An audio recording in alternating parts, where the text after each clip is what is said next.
সম্মানিত উপস্থিতি, আল্লাহ রাব্বুল আলামিন পবিত্র কোরআনুল কারীম সূরাতুল মুদ্দাসসির 42 নম্বর আয়াত বলছেন, মা সালাকাকুম ফি সাকার ক্বালু লাম নাকু মিনাল মুসাল্লিন। কাল কিয়ামতের দিন, মুসিবতের সময় এক শ্রেণীর মানুষের হাতে পায়ে রশি বেঁধে টেনে টেনে জাহান্নামে নিয়ে যাওয়া হবে, যার নাম সাকার। আল্লাহ ডেকে বলছেন, মা সালাকাকুম ফি সাকার। পৃথিবীর বুকে কোরআন পড়ি নাই, সেদিন বাংলাতে কেউ কথা বলতে পারবে না, ইংলিশে কথা বলতে পারবে না, উর্দুতে কথা বলতে পারবে না, ফার্সিতে কথা বলতে পারবে না। আল্লাহ রাব্বুল আলামিন এমনিতেই মুখ দ্বারা কোরআনের আয়াত সেদিন বের করে দিবেন। বিশ্বনবী বলেন, মান করা হারফাম মিন কিতাবিল্লাহ ফালাহু বিহি হাসানা ওয়াল হাসানা বিআশরি আমসালিহা। আসমান থেকে একটি কিতাব এসেছে যার নাম কোরআন। পৃথিবীর মানুষ যদি কিতাব থেকে একটি অক্ষর তেলাওয়াত করে, আল্লাহ রাব্বুল আলামিন সাথে সাথে ওই ব্যক্তির আমলনামায় 10টি নেকি লিখে দেয়। বলেন সুবহানাল্লাহ। সম্মানিত উপস্থিতি, কোরআন পৃথিবীতে পড়ি নাই, দারুন নাজাত মাদ্রাসায় নিজের সন্তানকে ভর্তি করি নাই, নিজেও কোরআন পড়তে পারি না, মাদ্রাসায় ভর্তি করি নাই, ফকুন্নি বিদ্যা বলে ধিক্কার দিয়ে এখান থেকে বেরিয়ে চলে এসেছি। আল্লাহ সেদিন বলবে, এমনিতেই কোরআনের আয়াত তোমার মুখ দ্বারা বের হয়ে যাবে। আমি যখন জিজ্ঞাসা করব, পৃথিবীর বুকে মুহাম্মাদের উম্মত ছিলেন, আজকে কেন সাকর নামক জাহান্নামে চলে যাও আমি জানতে চাই। সেদিন আমরা মুখ দ্বারা বলবো, লাম নাকু মিনাল মুসাল্লিন ওয়া লাম নাকু নুতইমুল মিসকিন। রব্বুল আলামিন পৃথিবীতে মুসল্লি ছিলাম না, সালাত আদায় করি নাই, মসজিদ তৈরি করেছি, টাইলস লাগিয়েছি, এসির ব্যবস্থা করেছি, মসজিদ একবার দুইবার নয় 5 বার বলেছিল হাইয়া আলাস সালাত, এসো সালাতের দিকে, হাইয়া আলাল ফালাহ। সালাত যদি তুমি আদায় করো তোমার কল্যাণ হবে, কপাল খুলে যাবে। লাম নাকু মিনাল মুসাল্লিন, মুসল্লি ছিলাম না, সালাত আদায় না করার কারণে আজকে জাহান্নামে যেতে হচ্ছে। বলেন নাউজুবিল্লাহ। আল্লাহকে ডাক রে বান্দা, আল্লাহকে ডাক, আল্লাহকে ডাকতে ডাকতে গুনাহ হবে মাফ রে বান্দা, আল্লাহকে ডাক। যখন তোমারও কেউ ছিল না তখন ছিলেন তিনি কে, আবার তোমারও কেউ থাকবে না তখন থাকবেন তিনি। যখন তুমি ছোট্ট ছিলে, দাঁত ছিল না মুখে, তরল খাবার দিলেন আল্লাহ মায়ের বুকেতে। সেই আল্লাহ রে কেমনে ভুলে থাকো, আমার বুঝে আসে না রে বান্দা। আল্লাহকে ডাক, আল্লাহকে ডাক রে বান্দা, আল্লাহকে ডাক, আল্লাহকে ডাকতে ডাকতে জীবন চলে যাক রে বান্দা, আল্লাহকে ডাক। লিল্লাহি তাকবীর। সম্মানিত উপস্থিতি, বলছিলাম জাহান্নামে যাওয়ার 1 নম্বর কারণ বলছিলাম, যারা সালাত আদায় করবে না আল্লাহ তাদেরকে জাহান্নামে নিক্ষেপিত করবেন। বাঁচবো কিভাবে? আমরা তো কেউ জাহান্নামে যেতে চাইব না। এখন যদি বলে কে কে জাহান্নামে যাবেন, কেউ হাত উঠাবো না। জাহান্নামে যেতে চাই না, সবাই জান্নাতে যেতে চাই, কিন্তু সালাত আদায় করব না, আল্লাহর বিধান মানব না। আল্লাহ ডেকে বলছেন, আমার বিধান না মানলে আমি রব্বুল আলামিন তোমাকে জান্নাত দিব না, তোমার বাসস্থান হলো জাহান্নাম। বলেন নাউজুবিল্লাহ। এখান থেকে যদি বাঁচতে চাও পবিত্র কোরআন খুলো। আল্লাহ রাব্বুল আলামিন বলেছেন আল্লাহ রাব্বুল আলামিন পবিত্র কোরআনুল কারীম সূরাতুল ফুরকান ৭০ নম্বর আয়াত বাড়িতে খুলে দেখবেন। আল্লাহ ডেকে বলছেন, ইল্লা মান তাবা ওয়া আমানা ওয়া আমিলা আমালান সলিহা ফাউলাইকা ইউবাদদিলুল্লাহু সাইয়্যাতিহিম হাসানা। আল্লাহ ডেকে বলছেন, ইল্লা মান তাবা, যারা তওবা করবে, 30 বছর সালাত আদায় করো নাই, তোমার বয়স 40 বছর হয়েছে, আল্লাহ ডেকে বলছেন তোমাকে জাহান্নামে দিব। জাহান্নাম থেকে কিভাবে বাঁচবো? ইল্লা মান তাবা, আল্লাহ বলছেন যারা তওবা করবে। এই বৈঠকে আজকে যারা বলবে রব্বুল আলামিন অন্যায় করেছি, অত্যাচার করেছি, জুলুম করেছি, রব্বানা হে আমার প্রতিপালক, যালামনা, জুলুম করেছি, আনফুসানা, আমার নিজের আত্মার উপর, ইল্লাম তাগফির লানা, যদি আপনি ক্ষমা না করেন, লানাকুনান্না মিনাল খাসিরিন, তাহলে আমি ক্ষতিগ্রস্ত অন্তর্ভুক্ত হয়ে যাব। মাবুদ আজকে বলছি আর জীবনে সালাত ছেড়ে দিব না।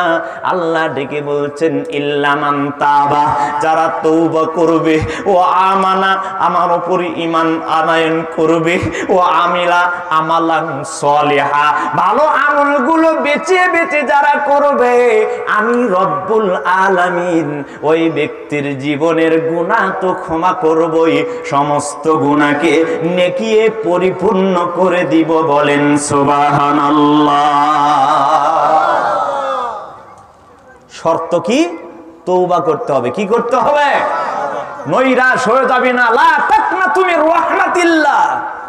ওমর রাদিয়াল্লাহু তাআলা আনহু কোন এক অভিযান থেকে ফেরার সময় সাথী সঙ্গীদেরকে বলছেন, ও আমার সাথী সঙ্গীরা, কোরআনের কি এমন একটি আয়াত তোমরা আমাকে শুনিয়ে দিবে, যে আয়াত শোনার সাথে সাথে আমার দিলটা কেঁপে উঠবে, আমার দিলটা ভীত সন্তুষ্ট হয়ে যাবে। পেছন থেকে আওয়াজ আসলো, ফামাইয়া আমাল মিসকাল যাররাতিন খায়রান ইয়ারাহ ওয়া মাইয়া আমাল মিসকাল যাররাতিন শাররান ইয়ারাহ।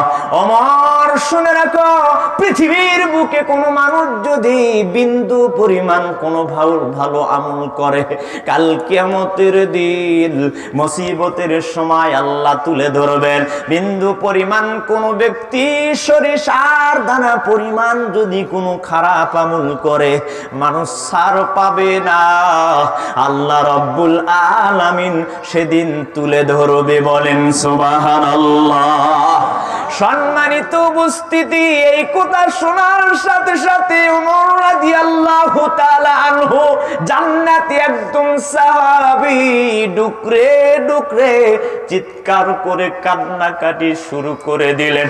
বলছেন, সাহাবীরা, ও আমার সাথী সঙ্গীরা, তোমরা কোরআনের কি এমন একটি আয়াত আমি ওমরকে শুনিয়ে দিতে পারবে, যে এই আয়াত শোনার সাথে সাথে আমি ওমরের দিলটা নরম হয়ে যাবে, আমি ওমর একটু আশ্বাস পাবো যে জান্নাতে যাওয়ার আশা করব।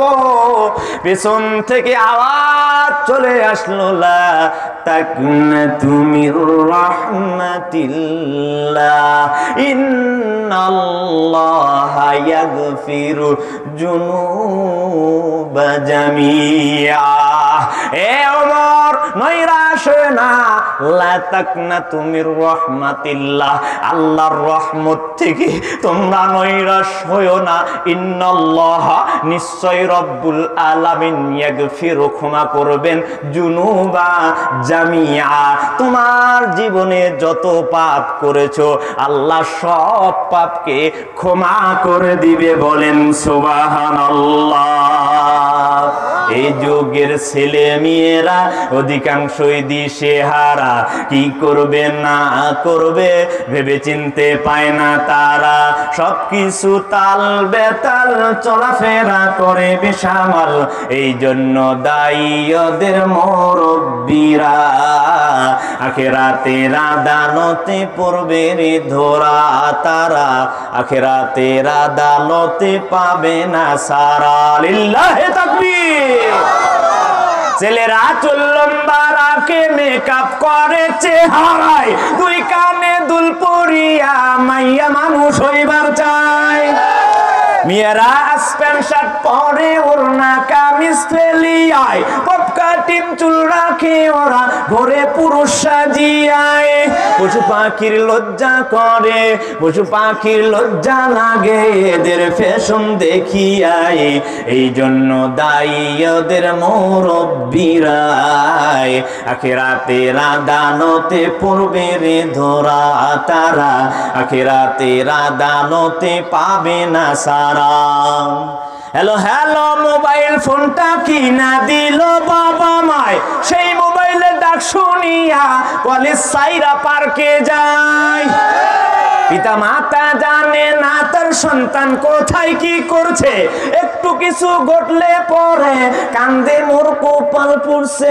অবাধে মিলে মিশে, অবাধে মিলে মিশে জীবনটা করছে সারাই। এই জন্য দায়ী ওদের মুরব্বিরাই, আখিরাতের আদালতে পড়বে রে ধরা তারা, আখিরাতের আদালতে পাবে না সারা। লিল্লাহে তাকবীর। দারুন নাজাত কওমি মাদ্রাসা, সন্তান আপনার, সিদ্ধান্ত আপনার। এখন বর্তমান এক শ্রেণীর ছেলেরা, যুবকরা এত বড় বড় চুল রাখছে, চুলগুলি চোখের ভেতরে চলে আসে, তখন মাথা একটা ঝাঁকি মারে দেখেন এভাবে, ঠিক না বেঠিক? তখন চুলগুলো উপরে চলে যায়, আমি নিজের চোখে দেখে বলছি। আবার নিচ দিকে আসলে দেখুন যখন উপর হয় তখন চুলগুলো নিচে আসে, তখন আবার এভাবে মারে। এর বাবা পৃথিবীতে আছে কি নাই? অসম্ভব। এর মা আছে নাই? যদি থাকতো তাহলে অবশ্যই বলতো তোমার চুল কেন, তুমি কি মাইয়া মানুষ হতে চাও? অথচ কাল কিয়ামতের দিন এই সন্তান বলবে রব্বানা আরিনাল্লাযীনা দাল্লানা মিনাল জিন্নি ওয়াল ইনসি নাজআলুহুমা তাহতা আকদামিনা লিয়াকুনা মিনাল আসফালিন। এই সন্তান বলবে। গতকাল সোনারগাঁয়ে বলছিলাম যে ঢাকা জাহাঙ্গীরনগর বিশ্ববিদ্যালয় ভাইস চ্যান্সেলর, তার ঢাকাতে 3টি বাড়ি, ছেলে ডাক্তার, মেয়ে ইঞ্জিনিয়ার। এখন বর্তমান তিনি গাজীপুর বৃদ্ধাশ্রমে। বলেন নাউজুবিল্লাহ। না পাবরি কিনে দেওয়ার মতো লোক নাই। কি লাভ? কি লাভ হলো? ছেলেকে ডাক্তার বানিয়ে কি লাভ হলো? মেয়েকে ইঞ্জিনিয়ার বানিয়ে। এদেশের সরকার বৃদ্ধাশ্রম তৈরি করেছে ওই সমস্ত মানুষের জন্য যাদের ছেলে নাই, যাদের মেয়ে নাই, যাদের দেখার মতো কোনো লোক নাই। গাজীপুর বৃদ্ধাশ্রমে গিয়ে দেখেন যাদের ছেলে ডাক্তার, যাদের ছেলে ইঞ্জিনিয়ার, যাদের ছেলে কোটি কোটি টাকার মালিক, তারা বলেন ঠিক না বেটে? কেন? কেন? এটাই কারণ, এটাই কারণ কোরআন থেকে দূরে সরে যাওয়া। এটাই কারণ দারুন নাজাত মাদ্রাসা এই আমদিয়ার জন্য একটা সৌভাগ্যের বিষয়। বলেন ঠিক না বেটে? কোথায় গেল হলে আপনার সন্তানেরা? আগে তো আপনারা মুরব্বীরা যারা আছেন সুদূর ওই পাঁচরুকি গিয়ে অনেকে লেখাপড়া করে আসছে, ঠিক না বেটি?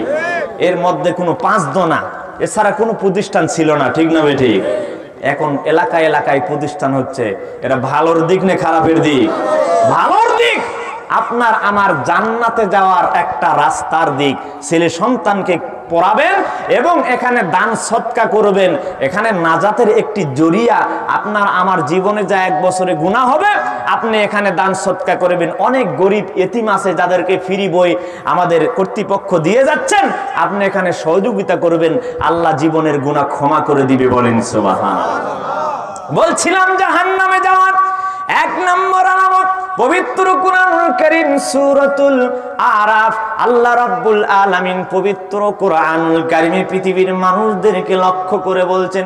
সূরাতুত তাহরিমের 8 নম্বর আয়াত খুলে দেখবেন, আল্লাহ বলছেন ইয়া আইয়ুহাল্লাযীনা আমানু তুবু ইলাল্লাহি তাওবাতান নাসুহা আসা রাব্বুকুম আইয়ুকাফফিরা আনকুম সাইয়্যাতিকুম ওয়া ইদখিলুকুম জান্নাতিন তাজরি মিন তাহতিহাল আনহার।